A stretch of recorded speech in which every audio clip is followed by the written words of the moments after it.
Tamam. Hadi ben çalışmaya gidiyorum. Nasıl seni? Hadi. Merhaba arkadaşlar, yepyeni haberlerle karşınızdayız. Elçin Sango'dan çok konuşulacak sözler. Bazı oyuncularla aynı projede çalışmak istemiyor.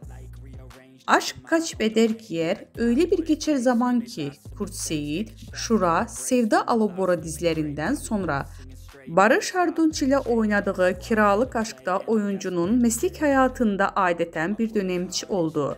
Sango romantik komediyle kazandığı ünün farklı bir türü dizide devam ettirme kararı aldı.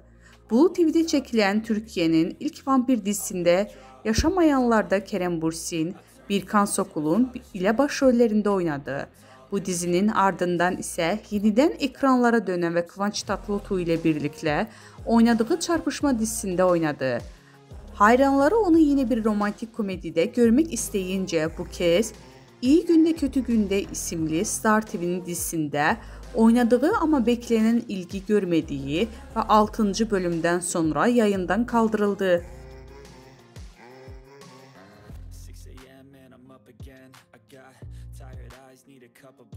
That's right, in the AM, that's my only friend. No light, just the sun coming up on the horizon. I lose track of time, yeah.